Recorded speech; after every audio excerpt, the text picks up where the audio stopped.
Backlash is tonight from the Prudential Center in Newark, New Jersey. As of this moment, unless something gets added to the kickoff show at the last second, and right now there's only one match on the kickoff, it's a singles match, there are no tag team title matches on this show. The Raw tag team titles are not on the line, and the SmackDown tag team titles are not on the line, which is very odd for the first dual-branded pay-per-view show that they're promoting here.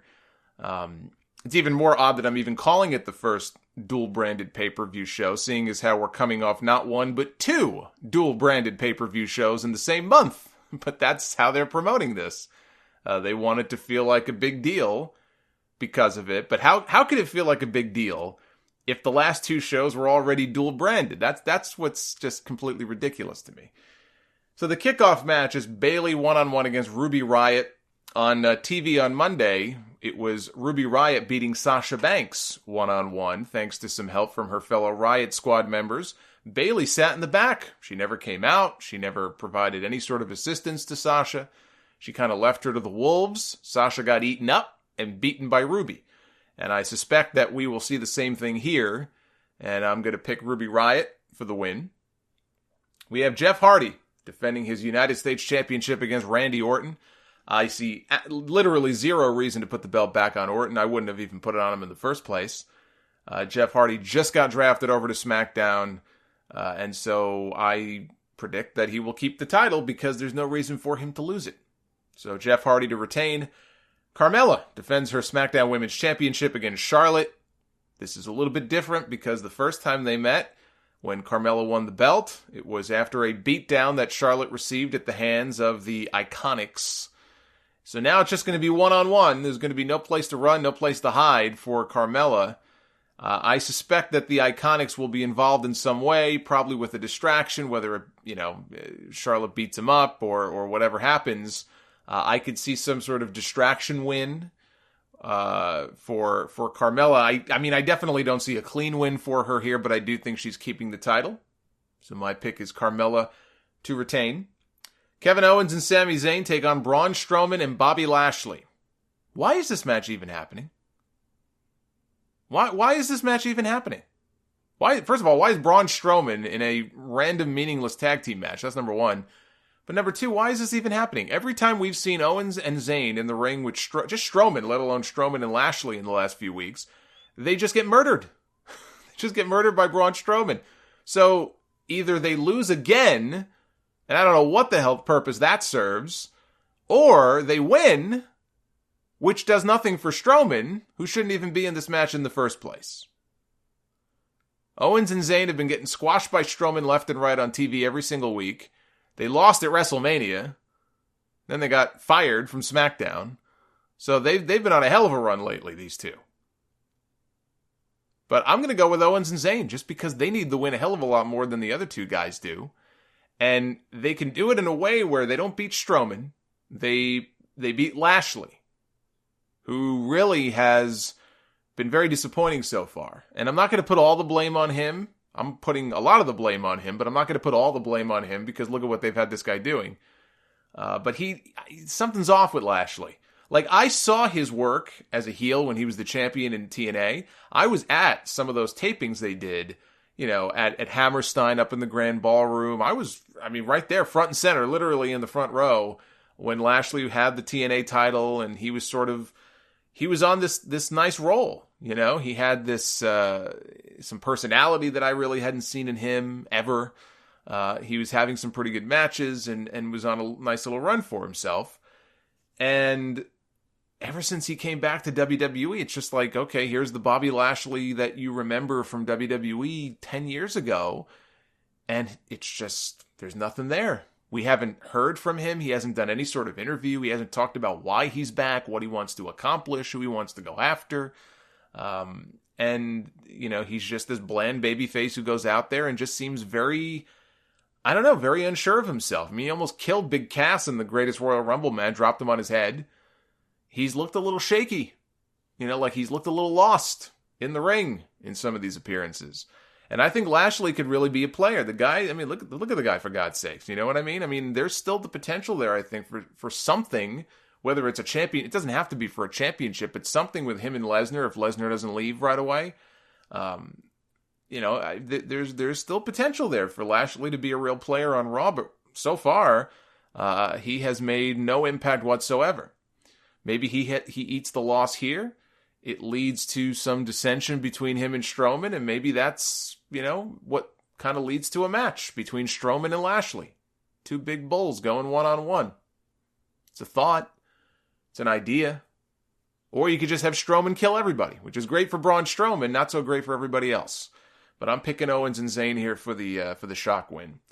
Nia Jax defends her Raw Women's Championship against Alexa Bliss. Absolutely no reason to take the title off Nia. Or if you're going to take the title off Nia, to give it back to Alexa just is stupid. So, Nia to retain. We have Daniel Bryan one-on-one with Big Cass. This is an interesting match here. What do you do for a finish? Is this something that they want to prolong? Is this something that is going to lead to a rematch on another pay-per-view? How long do they want to drag this thing out for? But who goes over? It'd be very easy for Daniel Bryan to get a big win. Big Cass hangs with him, maybe gets a little bit of a rub if he has a good showing. But then there's the flip side. Daniel Bryan can sustain a loss. Daniel Bryan's at his best as the underdog. To be an underdog, you got to lose. You got to lose some matches so that eventually you can win, right? And make the heroic comeback. Daniel Bryan won at WrestleMania. I thought he was going to get screwed. But he won. First big match back and he won. He could lose here. And, it doesn't really hurt him too much. And maybe it helps Cass. I don't think Cass is going to win, though. I kind of feel like, I don't see him tapping out to the yes lock either, but I kind of see some sort of a DQ finish. Maybe he's almost kind of nearing a loss, but then he does something out of desperation, gets himself disqualified. This sort of drags things out a little bit more. But whether it's DQ or what have you, I think Daniel Bryan's going to win. I think Daniel Bryan is going to win here, so he's my pick. Seth Rollins defends the Intercontinental title against The Miz. I have no idea why Miz would get the title back and bring the title to SmackDown when SmackDown already has the US title. That makes no sense. So for that reason alone, I don't think Rollins is losing, nor should he. So Rollins is my pick to win. Then they can move on to a program with Jason Jordan, perhaps. Roman Reigns goes one-on-one with Samoa Joe. I've had people email me and go, which match do you think is going to headline the show? Which match do you think should go on last? Well, let's see. The only real major championship on the line on this show is the WWE title. There is no Universal title defense. And so I think that AJ Styles and Shinsuke Nakamura should go on last. I had to think maybe 3 seconds. Didn't take me very long to answer that question. It's a match that's been built up for a lot longer. This is it could very well be the climax of this program, of this feud between AJ and Nakamura. They've been the top stars on the SmackDown brand into and out of WrestleMania. If you take a random Roman Reigns match and headline with that, then I just think that's completely foolish. So if I had to pick which match goes on last, it's not much of a debate here. It should be the championship match. So you have Reigns and Joe, though, as sort of the double main. And Joe is on SmackDown. Roman is on Raw. This is what I was talking about before, where the positioning and the timing of the shakeup doesn't really make a whole lot of sense. And I think it should be changed next year. If there is still a brand split next year, it should be changed. Who wins? Who do I want to win? I want Samoa Joe. I want Samoa Joe to go in there, and I want them to have a great match, and I want them to choke out Roman Reigns.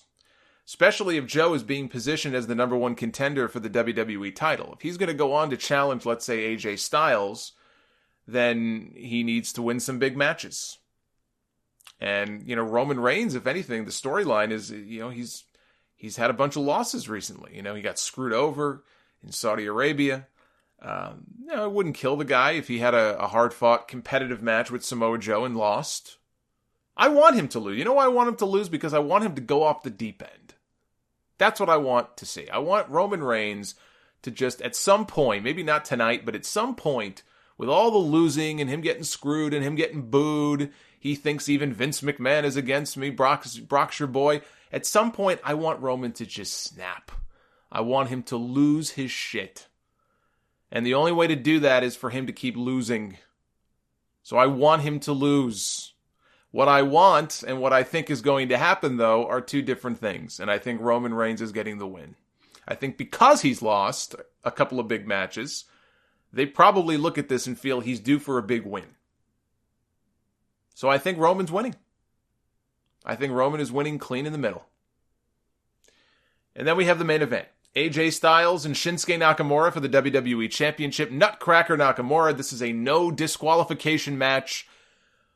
I heard that and I just thought to myself, why incentivize a man who has been giving the champion low blows every week by adding a stipulation that gives him the power to low blow the champion without any repercussions? But then I remembered they did do the double countout finish at the Greatest Royal Rumble. And so that would explain it. No DQ in WWE also means no countout. So I guess it kind of makes sense. Win or lose, though, AJ has got to do the cup reveal on this. This guy's just a moron. I mean, for God's sakes, that's 4 or 5 low blows now on TV in the last few weeks, going back to WrestleMania. Almost half a dozen probably by now. He's got to do the cup reveal where Nakamura goes and gives him a low blow, hurts his hand, and then AJ pulls out the cup and everybody laughs and goes crazy. I want to believe that the only reason they have not done it yet is because they've been saving it for this match.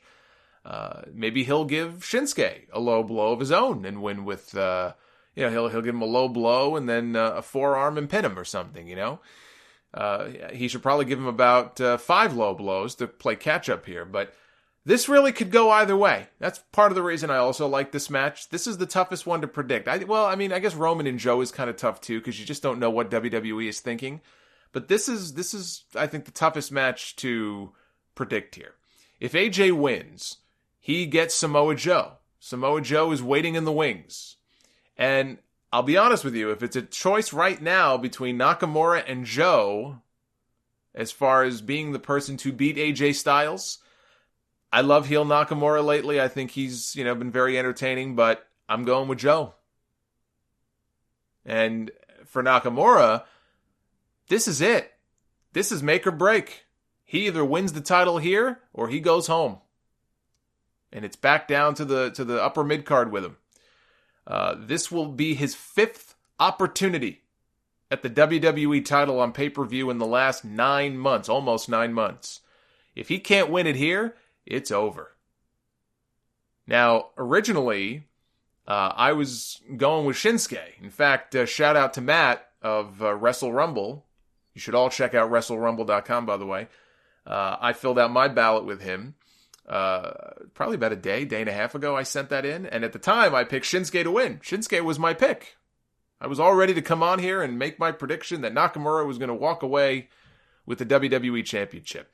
And then I wrote the card down. And I looked at this, and I looked back at what happened on TV this past week, and Joe talking about how I get, the next person, whoever the champion is, I got you next. And I thought, Nakamura is not winning this championship. I was going to go with Shinsuke. I'm picking AJ Styles. I think AJ Styles is going to retain. I think they're going with Styles and Joe next. You're not going to do 2 heels. You're not going to do Joe against Nakamura. So I think they're probably going to go with Styles and Joe next. AJ gets his revenge here for all the low blows. And Nakamura slides down the pecking order. He slides down the card. Styles against Joe for the title. And let's say Bryan in a couple of months against Nakamura. I mean, maybe they want to hold off on that until SummerSlam. But, those 2 matches, those are fresh matches that they can build to on SmackDown. That's not a bad place to be. Just because Shinsuke doesn't win the championship doesn't mean, the guy's dead. It does mean, I think, the idea of him being the WWE champion is pretty much dead. But I just feel like things are set up for AJ to retain here. I wouldn't have said that a week ago, but when I look at how things have built to this point, I think he's retaining.